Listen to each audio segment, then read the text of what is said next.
Dear viewers of the Bookaholic Hartz channel, I have a surprise for you. Stick around.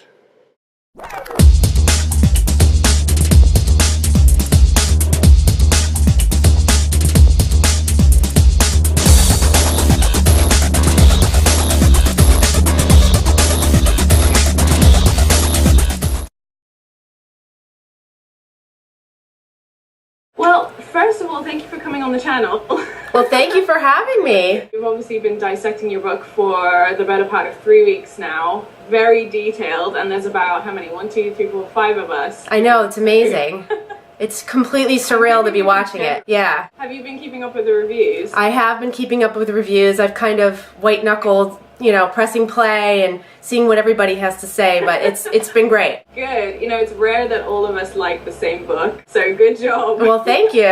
Well, tell us a little bit about the book, first of all, for the people who haven't read it. Okay, well, Straight Jacket is the story of two teenagers, Caleb, who's 19, and Anna, who's 18. They meet while they're in a psychiatric hospital, and Anna is there because she has issues with depression and abuse, and Caleb is walking around telling everybody he's an angel. So that's how they both end up there. How did you come up with that story? It's so unique.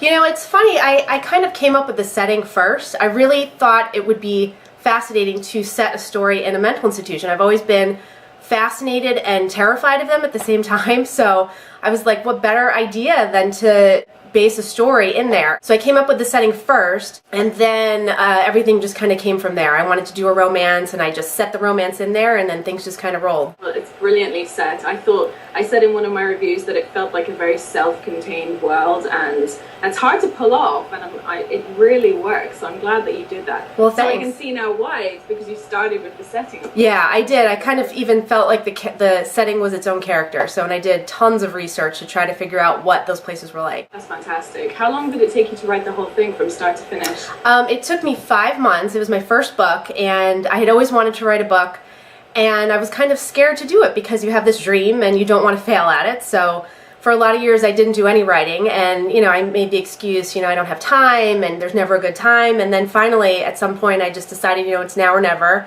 So I sat down and I said, I'm going to write an hour a day. I decided I was going to force myself to write an hour a day. And so 5 months later I had a book. And so that also included the research that I did. But yeah, I just kind of forced myself to do it. What was the process like from getting from a finished draft to publication?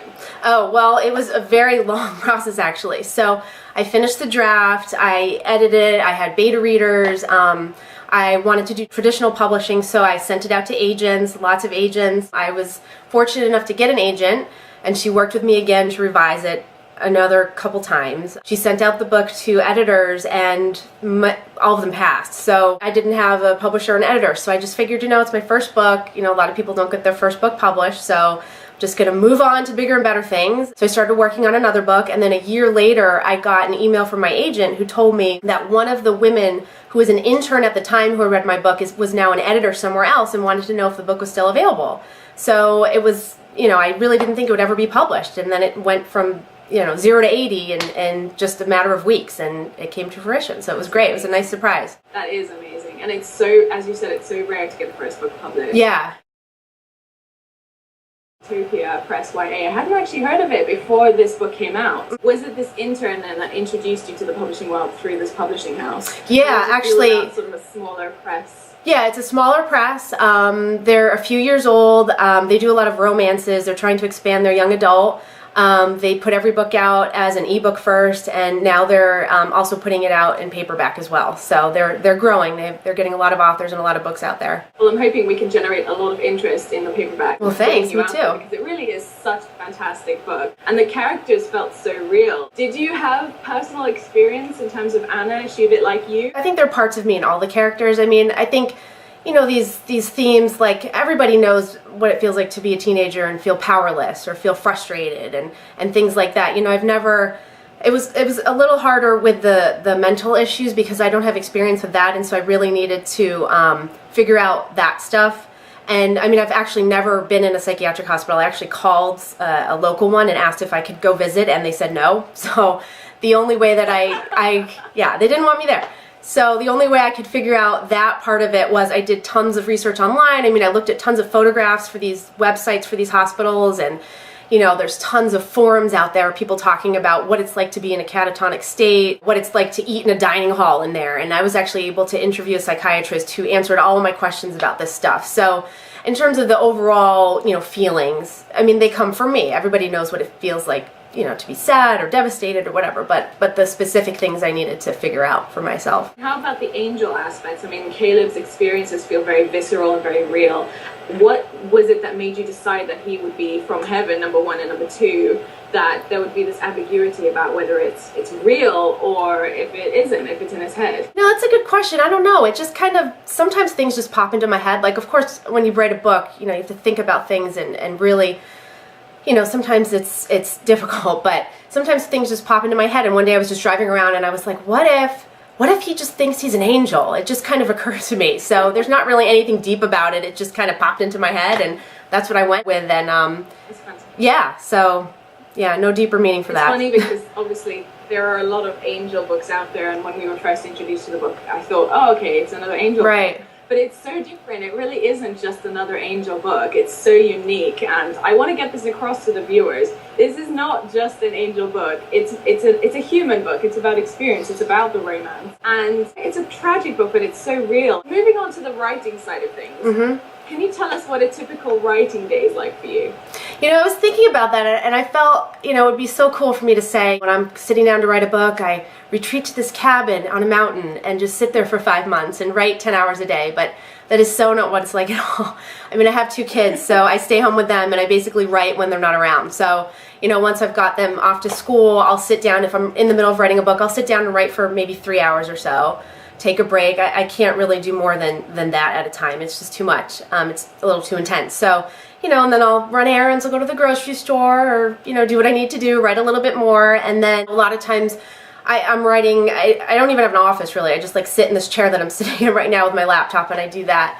But a lot of times I'm writing in really random places, like the back of my minivan, or like I'm taking my kids to swim practice and I'm sitting on these like plastic chairs and there are kids screaming everywhere, and I'm like, I'm trying to write the next great American novel, be quiet. But, it's hard. You just kind of, you do it when you can do it. So, there's not really a typical day, but you just kind of fit it in when you can. And I mean, it's real life. It's not anything dreamlike. So that's why it feels so real then, because it's real writing. Right? Yeah. It's like reality. Exactly. How about a more technical question? Mm-hmm. Are you a pantser or a plotter? I always thought that I'd be a plotter. I am super duper organized in my real life, like to the point of OCD. So, I have everything written down on my calendar. I'm like, this is what I'm doing today. When I was in college, I would outline all my papers with all these details. And so, of course, when it came time to write a book, I was like, all right, I'm going to make an outline and I'll have everything all thought out. And so that's what I did with Straight Jacket, and after the first chapter I was off the outline. And I realized that for some reason, as a writer, I'm a pantser, and I don't really know why, but I actually enjoy it that way because I feel like it's less boring. I kind of don't know what's going to happen, so it's more exciting for me. And I mean, I do know what's going to happen maybe a chapter or 2 ahead of time, but for the most part, I'm kind of figuring it out as I go along. So what's next for you in the way of writing? Are you going to do another romance? Are you going to do YA, or are you going to move into adult fiction? Well, I actually have just finished another YA, which I'm editing right now, so I'm hoping to try to get that published in the I don't know, maybe the next 4 or 5 months. I'll try to start that process of getting it published. So we'll see what happens. This is I'm not going to say too much about it, but it's a dystopian YA with a little bit of romance in there. Oh. So yeah. Oh, that's intriguing. Yeah. So are you going to give us any sneak previews? The title, maybe? You know what? The title is kind of the last thing that I think of. I usually write books without titles, and then when you go to publish it, a lot of times they change it anyway. So I can't really give a title. It's kind of untitled right now.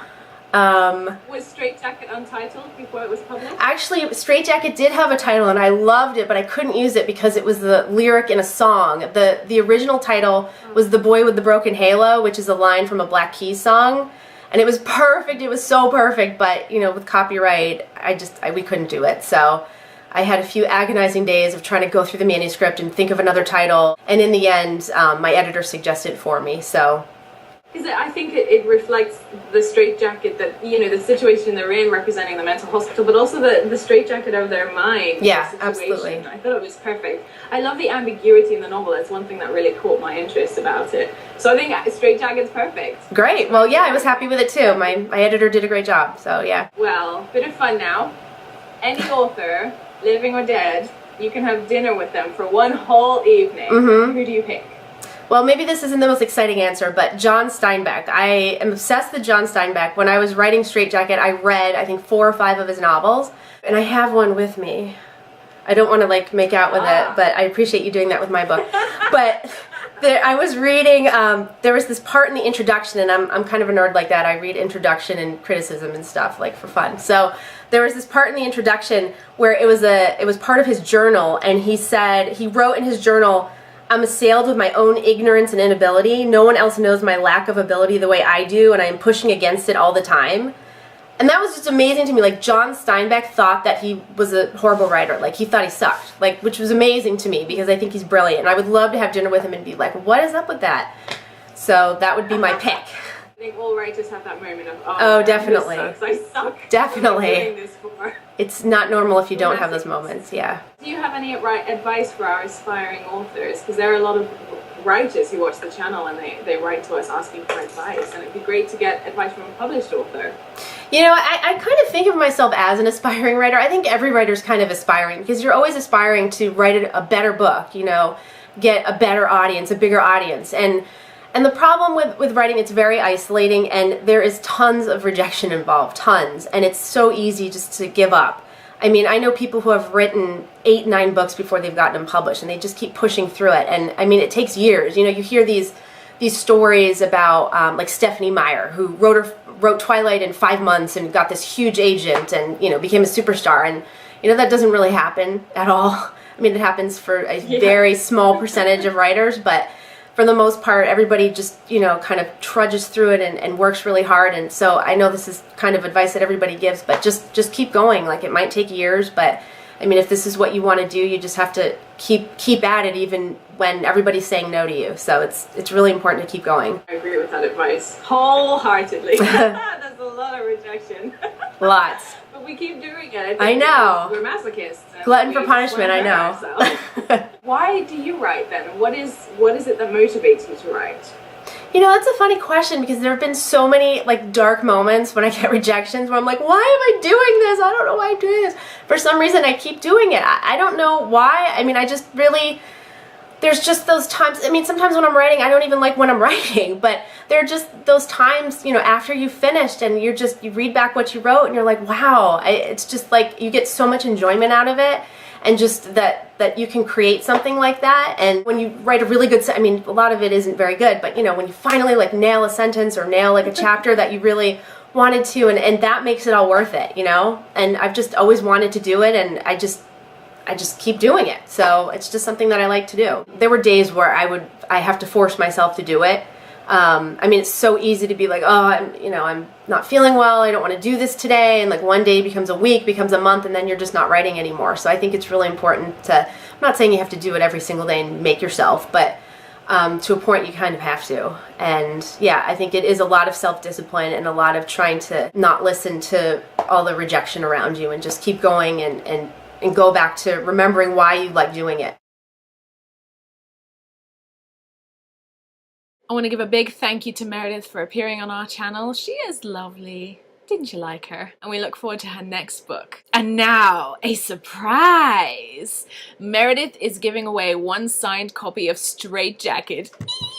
In order to be in for a chance to win this amazing prize, you have to do several things. 1, you have to be subscribed to this channel. 2, you have to comment below. And 3, you need to tweet about it so that we can get the word out and other people can be in with a shoo-in to win this amazing prize. Hopefully you'll be the lucky winner. This contest is open internationally, and Meredith herself will be doing the drawing in exactly 1 week's time, so stay tuned for the winner. Be sure to provide an email address or an active YouTube account when you comment below so that we can get in touch with you if you've won. Spread the word and we'll see you next week. Bye!